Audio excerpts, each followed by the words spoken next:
Good morning everyone, সবাই ভালো আছো আশা করি। আমাদের পাহাড়ে আজকে প্রথম দিন। ওয়েদার এখানে খুব খারাপ বলবো না ভালো বলবো বুঝতে পারছি না। কাল রাত থেকেই আমরা মোটামুটি গ্যাংটক ঢুকেছি থেকে বৃষ্টি হচ্ছে কম বেশি। ভোরবেলা তো ভীষণ বৃষ্টি হচ্ছিল, পাপান উঠেছিল সকালবেলা 6টা নাগাদ, তখন একবার আমরা দেখেছি ভীষণ বৃষ্টি হচ্ছিল। আমাদের আসলে রুমটা শিফট করতে হবে আজ সকালবেলা। আমরা এখন যে রুমে আছি, কাল রাতে বললাম হোটেল নিয়ে একটা মেস হয়েছিল। আসলে আমরা যে এজেন্টের সাথে কথা বলে এসেছি, আমাদের যে রুম দেওয়ার কথা ছিল ও মোটামুটি ভিউ রুমই অ্যারেঞ্জ করেছিল, কিন্তু সেটা প্রায় 100 সিঁড়ি নিচে। এবার এত লাগেজ নিয়ে, এত বাচ্চা কাচ্চা নিয়ে 100 সিঁড়ি ওঠানামা করাটা একটু চাপের হয়ে যায়। তো ওই জন্য ও আমাদের একটা অন্য হোটেলে শিফট করেছে কালকে রাতের জন্য। তো এবার এই হোটেলেরই আমাদের অন্য রুমে আজকে শিফট করবে আবার, অনেক শিফটিং চলছে। কালকে যদিও বা ওই হোটেলে ঢুকে আমরা লাগেজ টাগেজ কিছু খুলেছিলাম না, বাইরে দাঁড়িয়েই ওকে ফোন করেছিলাম, তারপরে ও সব অ্যারেঞ্জ করে দিয়েছে। এই জিনিসটা আমাদের জন্য খুব প্রবলেমেটিক হয়ে যায় যদি এখানে এসে কোনো সমস্যায় পড়তে হয়। তার মধ্যে ছেলের দেখছি হালকা হালকা ঠান্ডা মতো লেগেছে। ওয়েদারটা এত ড্রাস্টিক চেঞ্জ, ওখানে 42 ডিগ্রি আর এখানে 13 থেকে 14 ডিগ্রি হবে, বলো 15 ডিগ্রি ওরকমই হবে। তো ওই কারণে একটু দেখছি নাক টাক ঘর ঘর করছে, সমস্যা হচ্ছে, জানি না কি হবে, বেরোতে কত দূর কি পারবো কি না পারবো জানি না। চা দিয়ে গেছে সকালবেলা উঠে, ছেলে মেয়ে দুজনেই ঘুমোচ্ছে। এখন একটু চা টা খেয়ে ব্রাশ টাশ করা হয়ে গেছে, চা খাবো, খেয়ে তারপর দেখছি নেক্সট প্ল্যান কি হয় না হয়। ব্রেকফাস্টের অর্ডার দেওয়াও হয়ে গেছে। ভালো, কি বলছো? সকালের চা রেডি। সকালে চাটা পেলে সারাদিন ভালো যায়। ঠান্ডা হয়ে গেছে চাটা, অনেকক্ষণ আগে দিয়ে গেছে, সব কিছু করতে করতে দেরি হয়ে গেল। বাট বিছানা বসে চাটা খাচ্ছি, ঘরে দিয়ে গেল, এটা একটা আলাদাই মজা আছে। আর এখনো পর্যন্ত রুমটা ভিউ হয়নি, যাচ্ছি উপরে ভিউ রুমটায়, তো ওখানে গেলে এই রুমটারও ট্যুর করাবো, তো দেখলে বুঝতে পারবে কতটা ভালো লাগবে। চলো দেখা হচ্ছে। সোনা গুড মর্নিং। হ্যাঁ, গুড মর্নিং। মুডটা ভালো হয়েছে, মুডটা ভালো হয়েছে, সোনার মুডটা ভালো হয়েছে।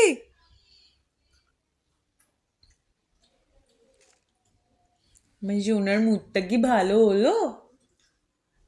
হয়েছে হয়েছে হয়েছে, মুডটা ভালো হয়েছে, মুডটা ভালো হয়েছে।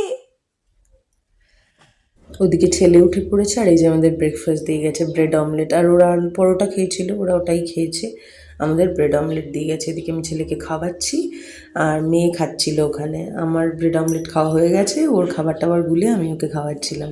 আমাদের হয়ে গেছে ব্রেকফাস্ট, ডিম টোস্ট আর আলুর পরোটা, এই দুটোই অপশান ছিল। ও না, লুচি পুরি আর সবজি ছিল, সেসব আর খাওয়া হয়নি, এইসবই খাওয়া হলো। আর এই যে একজনের অবস্থা দেখো। কি তুমি শোনো নাকি? এবার লাঞ্চ ফাইনাল হবে। আজকে আমাদের সেরকম বেরোনোর কোনো প্ল্যান হয়নি, কারণ কালকের জন্য সবাই প্রচন্ড টায়ার্ড।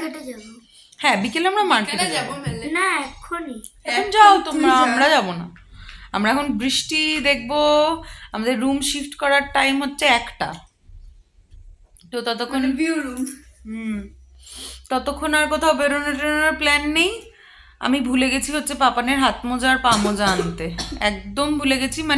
ভুলে গেছি কি, ওরা এমন করেছে, বলছে মে মাস, ঠান্ডা নেই ঠান্ডা নেই। আমি আর অতটা আমিও ভাবিনি যে, আমি ভেবেছি যে ঠান্ডা হয়তো সেরকম নেই, আমি ওই জন্য আর মোজাটা আনিনি, কারণ গরমের মধ্যে মোজা পরলে অনেক সময় ঘাম টাম হওয়ার ভয় থাকে, তো ওই কারণে। ওর বাবা গেছে হচ্ছে মার্কেটে, ওর জন্য হাত মোজা আর পা মোজা আনতে। আমরা ঘরে সবাই বসে আছি, ওপরে মাসিরা সবাই আছে। আমি ওকে আর ঘর থেকে বের করিনি, কারণ এই ঠান্ডাটাতে আবার কি সমস্যা হবে না হবে। ঘরের দরজা জানলা সব বন্ধ করে আমরা ঘরে বসে আছি। লাঞ্চে কী হবে এখন অবধি জানি না, লাঞ্চটা ওদের সাথে হয়তো কথা হয়েছে, ওপরে গেলে বুঝতে পারবো। আমি একবারে রুম শিফট করবো যখন, তখন ওপরে যাবো। এই যে আমি বলছিলাম আমাদের রুম শিফট করে দেবে, একই ফ্লোরে দুটো রুম দিয়েছিল আমাদের, আর একটা দিয়েছিল এর থেকেও ওপরে। ওটা মাস্টার বেডরুম ছিল, একসাথে দুটো বেড ছিল, আলাদা আলাদা সেপারেট। তো এই রুমটা আমাদের দিয়েছে, এটা হচ্ছে মোটামুটি ভিউ রুম ছিল, যেহেতু ওয়েদার ক্লিয়ার ছিল না তো আমরা কিচ্ছু দেখতে পাইনি একটাই কারণে, এটাতে তো নিজের হাত নেই। টয়লেটগুলো ক্লিয়ারই ছিল, সারাদিনে একবার ওরা রুম সার্ভিসও করে দিয়ে গেছে, কোনো অসুবিধা হয়নি আমাদের রুম নিয়ে। রুম যা কমিট করেছিল তাই দিয়েছে, ওয়েদারের জন্য আমরা কোনো ভিউ পাইনি এই যা। তো রুম ভালোই ছিল, টিভি ছিল, আর যার রুম ছিল তাতে আমাদের 4 জনের এক বেডে হয়ে গেছে, কোনো অসুবিধে সেইভাবে হয়নি। তো এখানে এই জানলাইগুলো লাগানো ছিল কেন আমি জানি না, সম্ভবত এত হাইট তাই জন্য হয়তো। এই যে দেখতে পাচ্ছ পুরো পাহাড় মেঘে ঢাকা, এই পাহাড় মেঘে ঢাকা হওয়ার কারণেই আমরা কিচ্ছু দেখতে পাইনি। একটু যখন যখন রোদ উঠছিল হালকা পিছনের দিকের পাহাড়গুলো ক্লিয়ার হচ্ছিল, কিন্তু বেশিরভাগ সময় এরকম মেঘেই ঢাকা ছিল। এই যে আমাদের একদম উল্টো দিকেই যে ওটা একটা বাড়ি ছিল, তার ছাদে এই অতিথির সাথে দেখা হয়েছে। ও রোজ সকাল হলেই এভাবে ডেকে ঘুম ভাঙাতো সবার আমাদের। তো এই যে দেখতে পাচ্ছ ওয়েদারের অবস্থা, ওই দিন আমরা ঢোকার, আমি যেহেতু বললাম যে ভোরবেলা বৃষ্টি হয়েছিল, তো ওয়েদার এইরকমই ছিল সারাদিন, বৃষ্টিটাই যা ম্যাচাকার করার করেছে। আমরা ওখানে বসেই ভাবছিলাম, যেদিন আমরা বেরোবো ওখান থেকে সেদিন ওখানে বসেই ভাবছিলাম যে আমরাও যাবো আর পাহাড়ে বৃষ্টিটাও নামবে, কিচ্ছু দেখতে পাবো না। দরজা মানে এইটা বন্ধ থাকায় আমাদের ভিউটা নষ্ট হয়ে গেছে। ভিউটা নষ্ট হয়, বাট সত্যি মানে ভিউটা সত্যি আমাদের ওই যে হোটেলটা দেবে বলেছিল, ওই হোটেলটা ওইটা ভালো ছিল, বাট এটাও খারাপ না, এটাও তো আমার তো পছন্দ। স্নান টান করে ফ্রেশ হয়ে নিয়েছি, পাপান ঘুমোনো নিয়ে ভীষণ বিরক্ত করছিল, তারপর একটু টাইম ঘুমোলো, ঘুম থেকে উঠলো, উঠে ওকে ফ্রেশ করে দিয়েছিলাম, তারপরে ঘুমিয়েছিল, তারপর ও উঠলো, পরে ওকে নিচে পাঠিয়েছে, আমাদের লাঞ্চ দিয়ে দিয়েছে, ও গেছে স্নান করতে, আমার স্নান হয়ে গেছে, ও স্নানটা করে বেরোলে আমরা লাঞ্চ করতে যাব। মাসিরা বসে পড়েছে, মা মাসি বোনরা সবাই বসে পড়েছে খেতে, গিয়ে খাবার, প্রচণ্ড খিদে পেয়ে গেছে, 2:30 বেজে গেছে। এবার কি হলো, বেলো খাবার কি? তুমি ঘুমাবে না, তুমি আবার মুখে হাত দিয়েছো, তোমার তো কাশি হবে। সোনা বাবু, এই যে পাকু পাকু লাঞ্চ করে 3টে বেজে গেছিলো, এত খিদে পেয়ে গেছিলো যে আর দেখাতে পারলাম না কি খেয়েছি। নর্মাল মেনু, ডাল করেছিল আর হচ্ছে পাঁপড় ভাজা, আর কি করেছিল, বাঁধাকপির তরকারি, আর হচ্ছে ডিম কষা। আর যারা ওই ডিম কষা খায়নি, এখানে ডিমগুলো সত্যি বাবা মনে থাকবে, এবারের মতন ডিম এরকম আমরা কখনো খাইনি, মানে সে ঠিক এইটুকু মনে হচ্ছে যেন কোয়েল পাখির ডিম। যাই হোক, ওগুলো এতই ছোট ছিল তাই আমরা আলাদা করে আবার অমলেট বলেছিলাম। তো খেয়ে দিয়ে চলে এসেছি। কেন বিরক্ত করছো ওকে? ছেলেকে এবার একটু ঘুম পাড়াবো, আমরা একটু রেস্ট নিয়ে বিকেলের দিকে যাবো মার্কেটে, টিপ করে বৃষ্টি শুরু হয়েছে আবার।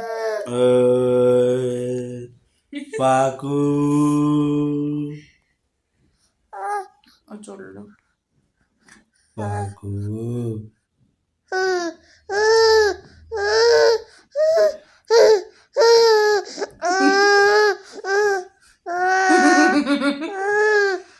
কি দুষ্টুমি হচ্ছে, এটা কি দুষ্টুমি হচ্ছে, না কান্না না হাসি। এই যে পাকু আমাদের দেখা, পাকু এই যে মাম্মাম ডাকছে, পাকু তোমাকে মাম ডাকছে, এদিকে তাকাও, তাকাবে না বাবাই বাবাই, উল্টো দিকে কেন চোখ ঢাকা নেই।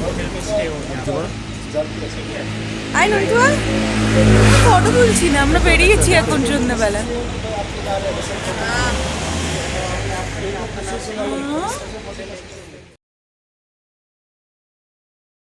হবে এমজি মার্গে যাওয়ার জন্য, চলো। এই যে আমরা পৌঁছে গেছি এমজি মার্গে, আমাদের হোটেল থেকে খুব বেশি দূরে ছিল না, কাছাকাছি ছিল, হাঁটা পথ, বাট তাও আমরা ট্যাক্সি করে গেছি, কারণ পাপানকে কোলে নিয়ে পাহাড়ি রাস্তায় হাঁটা চলা করাটা একটু সমস্যা হয়ে যায়, মানে ওকে বলে না, যে কাউকে মানে কোলে করে নিয়ে একটু হালকা ব্রিদিং প্রবলেম হচ্ছিল। তারপর মানে যাদের আছে এই সমস্যাটা তাদের আরও বেশি হবে, এমনি কোনো অসুবিধা ও করেনি, ওর কোনো সমস্যা হয়নি। তো ওকে নিয়ে ওঠা নামা করাটা একটু সমস্যা হচ্ছিলো এই যা। তো এই যে আমরা 4 জন মিলে ফটো তুলেছি ওখানে অনেক, আর ওর থেকে আরেকটু এগিয়ে গেলে লালবাজার বা লাল মার্কেট এরকম কিছু একটা বলে, সেটা ছিল। তো ওই অবধি আর হেঁটে যাওয়া আমাদের হয়নি, কারণ বাবান বিরক্ত করছিল, ঠান্ডাটা লাগছিল, একটা মানে জোলো হাওয়া যে হয় বৃষ্টির সেরকম একটা ঠান্ডা, মানে শুকনো ঠান্ডা না, ঠান্ডার সময় যে ঠান্ডাটা থাকে সেরকম নয়। এই মার্কেটটা দেখতে খুব সুন্দর লাগে, চারিদিক এত সুন্দরভাবে সাজানো, খুব সুন্দর লাগে দেখতে। তো এদিক ওদিক করে সবার কোলেও ছিল। এই যে এটা আমরা নতুন দেখছি, আমরা যখন 3 বছর আগে গেছিলাম তখন এই জিনিসগুলো ছিল না। এই এত মানে এরকম ফুল টুল দিয়ে সাজানো বরাবরই এই জায়গাটা সুন্দর, কিন্তু এই G2 লেখাটা এবার প্রথম গিয়ে দেখলাম। আর একটা হোর্ডিংও করেছে আই লাভ গ্যাংটক বলে, ওটাও নতুন দেখলাম। এটা ছিল, এটা আগে থেকেই ছিল, বাট ওগুলো নতুন করেছে, রেনোভেশন এগুলো চলতেই থাকে সবসময়, একটার পর একটা নতুন হচ্ছে এই যা। আর গ্যাংটক গেলে মোমো তো খেতেই হবে, মোমো খোঁজাখুঁজি করছিলাম আর চারিদিকে ঘুরে বেড়াচ্ছিলাম। ওই ম্যালটাতে গেলেই চারিদিক দেখতে দেখতেই সময় কেটে যায়, কোথা থেকে যে 1 ঘন্টা হয়ে যায় বোঝা যায় না।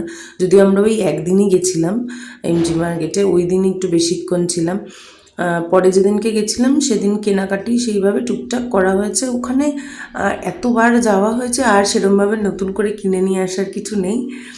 এই যে এই স্ট্যাচুটা তো দারুণ লাগে, সামনে বসে সবাই ফটো টটো তুলছিল। এই যে আমরা মোমোর দোকানে এসেছি, সেদিন যেহেতু লেট হয়ে গেছিলো মোমো ফুরিয়ে গেছিলো। ভাইয়ের সামনে রেখেছিস, ভাইয়ের সামনে রেখেছিস, দেখ ভাই ভার্সেস মোমো হচ্ছে এখানে।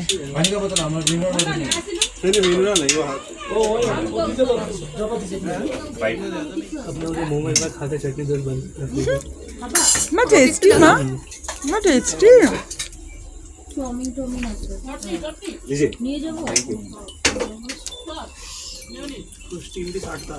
কেমন বল মোমোটা? জাস্ট লুকিং লাইক অফ আমার বাবাই চাউমিন খাচ্ছে, এখন কাকাই এখানে চাউমিন খাচ্ছে। তোমার বাবাই খাচ্ছে, তোমার বাবাই তুমিও খাবে? খাবে ঝাল মা, চাউমিনটা ঝাল।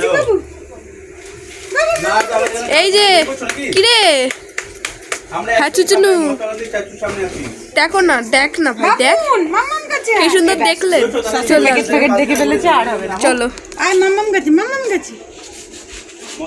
ও কি আনন্দ, যাচ্ছি তখন আমরা যাচ্ছি।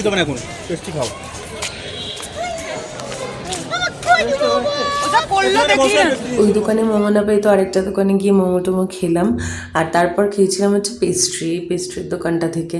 আমার খুব ইচ্ছে ছিল পেস্ট্রি খাওয়ার। ওপরে ক্রিমটা খেয়ে নিয়েছিস? আমরা যখন ফিরছিলাম, যে ব্রিজটা হয়ে ফিরছিলাম, সেই ব্রিজটা থেকে পুরো জায়গাটা এরকম সুন্দর লাগছিল। সত্যিই পাহাড় ভীষণ সুন্দর, সে বর্ষাকাল হোক, শীতকাল হোক আর গরমকাল হোক। এই যে রাতের বেলা দেখতে পাচ্ছ কি সুন্দর লাগে। আমাদের হোটেল থেকে তো দারুণ লাগছিল দেখতে, মনে হচ্ছে যেন ছোট ছোট টুনি লাইটের মতো বাড়িগুলো জ্বলছে। এই যে হোটেলে এসে ডিনার করে নিয়েছে, একটা মিক্স ভেজ, ডাল আর চিকেন। এখানে ডিম আর চিকেনই হয় ইউজুয়ালি, তার বেশি কিছু হয় না। সবাই মিলে খেতে বসে পড়েছিলাম। তো আমরা চলে এসেছি ডিনার করে। দেখো অবস্থা দেখো, একজন ঘুমিয়ে পড়েছে, যার ঘুমানোর দরকার সে ঘুমায়নি, তাই এখন ঘুম পাড়াতে হবে। কালকে সকাল 9টায় আমাদের সাইট সিনের জন্য গাড়ি বলা আছে। তো যাই হোক, চলো ভিডিওটা আজকে এখানেই শেষ করি। কেমন ডিনার করেছো বলো, কেমন ছিল খাবার দাবার? আমার তো চিকেনটাই ভালো লাগে। পাহাড়ের খাওয়া দাওয়া খুব বেশি ভালো হয় না কখনো, তাও আমাদের মোটামুটি ভালোই রান্না করছে, ডাল টালগুলো ভালোই ছিল। আমারটা চিকেনটা জাস্ট খুব ফিলে গেছে। চিকেন রান্না করেছিল, ডাল করেছিল, আলু ভাজা, একটা মিক্স ভেজ মতো করেছিল। ওরা মিক্স ভেজ আর চিকেন দিয়ে রুটি খেলো, আর আমরা বাকি আর সব দিয়ে ভাত। চলো আজকের ভিডিওটা এখানেই শেষ করি। কাল আবার সকাল সকাল দেখা হয়ে যাচ্ছে। এই যে কখন গুড নাইট এর হবে এর কোনো ঠিক নেই, এখনো ব্যায়াম করছে। বাবাই মুখ বাজাস না সোনা। চলো আজকের মতো টাটা। চ্যানেলে নতুন হলে সাবস্ক্রাইব করতে ভুলো না, আর বেল আইকনটা প্রেস করে রেখো, নোটিফিকেশন পেয়ে যাবে। তো চলো টাটা।